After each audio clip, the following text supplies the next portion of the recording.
เบอร์ดิเนอร์ก็มาผู้ก็มาโอ้สวยงามสวยงามมีทุกสีเลยพระเจ้านางเต็ม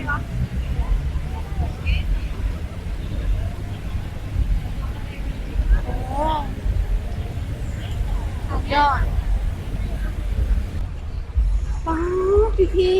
เบิ่งแน่บรรยากาศอยู่ไอคอนสยามสบายดีเด้อสวัสดีพี่เอฟซีทั้งไทยและลาวนะคะทุกคนนี่ก็คือบรรยากาศอยู่ไอคอนสยามทุกคนปาดคนหลายน้องควันสะออนประเทศไทยบรรยากาศดีเบิ่งไงชาวต่างชาติมาหลายวันนี้เนาะเป็นวันอาทิตย์เป็นวันหยุดยาวเนาะทุกคนเป็นวันหยุดยาวคือบรรยากาศนี่กะดีเลยกะคึกคืนนะทุกคนนี่เบิ่งแต่ละมุมเนาะนี่ก็สิเป็นข้างล่างน้องควันนี่ก็สิเป็นข้างไอคอนสยามเนาะพระเจ้าก็สิติดไฟติดหยังเต็มแล้วก็มีน้ำตกอีกนะทุกคนนี่มีน้ำตกพร้อมป้าทุกคนคือคนเห็ดนี่งามเนาะทุกคนเห็ดเพื่อว่าชาติต่างชาติหรือว่าคนใดที่มาเที่ยวเนาะพระเจ้าก็สิ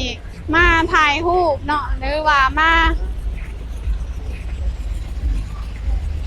ถ่ายเอาไปเป็นความทรงจำเนาะครั้งหนึ่งที่ได้มาน้องควันกะมาเห็นชาวต่างชาติหลายขนาดนี้ทุกคนเห็นแบบนี้อยากให้พ่อแม่มาเล่นมาเที่ยวเด้เนาะแต่น้องควันบ่มีโอกาสได้พาพ่อแม่มาเที่ยวแม่ทุกคนพ่อแม่เพิ่นกระเฒ่าเลยไปมาก็ยากลำบากเนาะทุกคนน้องควันก็อยากให้มาเลยในใจก็แต่เพิ่นมาบ่ได้เพิ่นมายากเนาะทุกคนน้องควันก็เลยบ่ได้พามาแต่กะเพิ่นกะเบิ่งอยู่ในคลิปที่น้องควันถ่ายลงเนาะเบิ่งอยู่ในคลิปที่น้องควันเอาลงเพิ่นก็ดีใจแล้วเนาะทุกคนนี่ชาวต่างชาติหลายเต็มอยู่เพิ่นบางคนก็รอขึ้นเรือดินเนอร์บางคนก็มานั่งพักผ่อนเนาะชมวิวที่ไอคอนสยามเพิ่นมีแสดงน้ำพุทุกคนในก็จังนี่ก็สิเป็นเรือดินเนอร์นะทุกคนเห็นบ่เรือดินเนอร์ลำบากใหญ่เพิ่นเปิดน้ำพุทุกคนเพิ่นเปิดน้ำพุเดี๋ยวน้องควันสิให้เบิ่งน้ำพุนี่ว้าวสวยยักษ์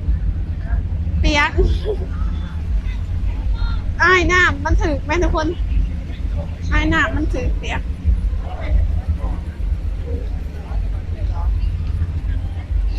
อ้ายน้ำถึกเปียก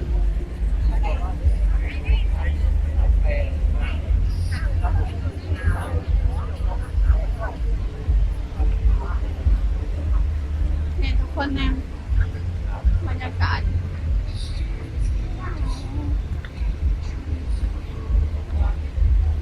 สวยงามสวยงามสวยงาม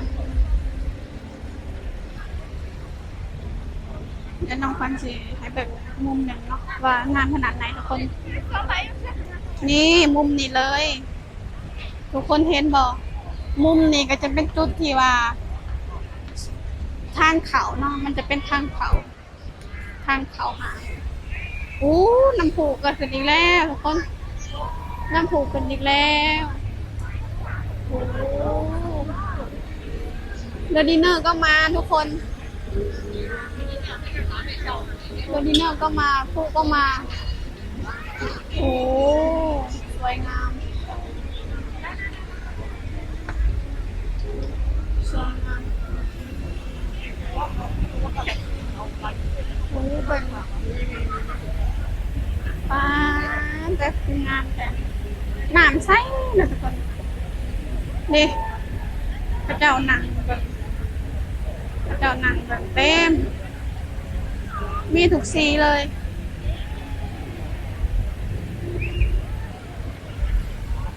นี่ มีทุกสีพระเจ้านางเต็ม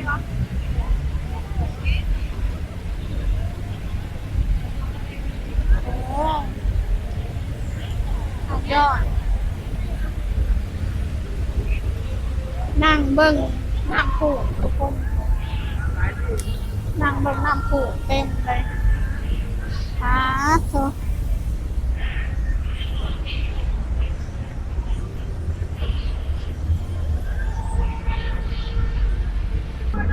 น้ำผูจบลงเรือดินเนอร์มาลำบักใหญ่ว้าวสวยงาม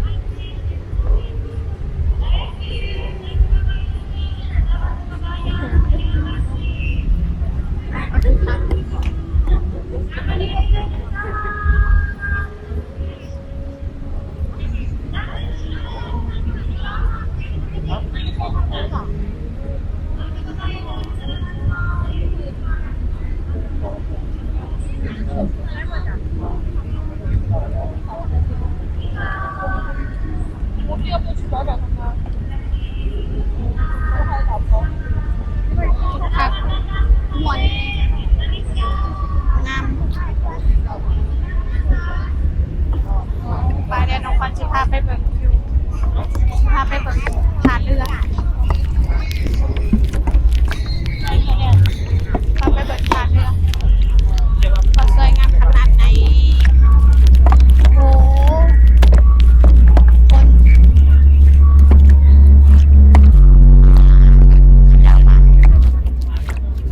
เขาจะมายืนถา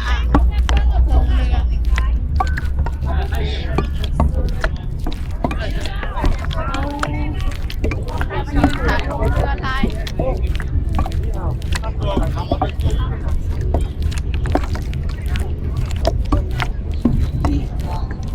ก็ลงเรือป้าเจอคนร้ายเลยทุกคนคนร้ายนี่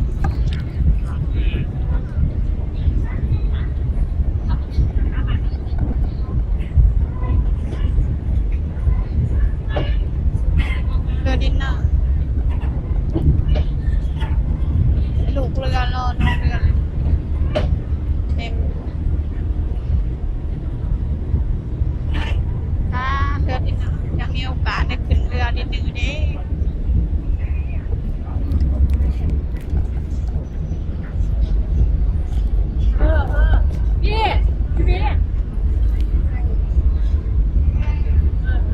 เรือลำนางกับมา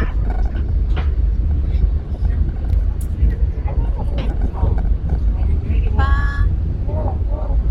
น้องควันก็ว่ายังบ่ออกเนาะเพราะว่าเห็นแหละมันก็ตื่นตาตื่นใจแหละกับประทับใจเนาะประทับใจประเทศไทยที่มีสิ่งดีๆให้ชาวต่างชาติได้เลือกเบิ่งได้ชมได้มาเที่ยวกันสินะทุกคนถ่ายรูปบรรยากาศใหญ่จะถ่ายรูปบรรยากาศใหญ่เรื่องดินเนอร์ก็มา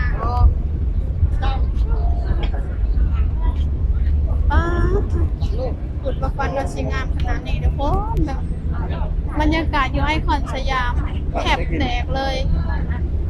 คนหลายคนทุกประเทศมารวมตัวกันอยู่นี่ทุกคนจะบอกเลยว่าไอคอนสยามแทบบ่มีที่เดินเลยเนาะทุกคนอันนี้ก็คือเป็นวันอาทิตย์เนาะคันถาเป็นวันธรรมดาก็สิหลายคือเก่าเนาะมันเอาง่ายๆก็คืออยู่เมืองไทยอยู่ไอคอนสยามกันหลายอยู่ทุก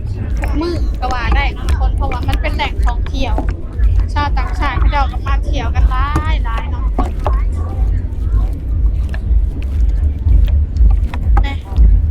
เรือดินเนอร์ก็ขึ้นไปข้างบนสวนน่ะก็สิมีคือการนอนทุกคนแหล่งท่องเที่ยวป้าเธอโอเคนะคะทุกคนเดี๋ยวน้องควันขอจบคลิปไว้เพียงสำนี้ก่อนเด้อเดี๋ยวพบกันใหม่คลิปหน้าจ้าน้องควันกับสีมาอัปเดตอีกกันอีกเนาะว่าลงคลิปอีกอย่างแน่เนาะโอเคจ้าเดี๋ยวคลิปนี้น้องควันก็ขอกล่าวคำว่าสบายดีสวัสดีค่ะ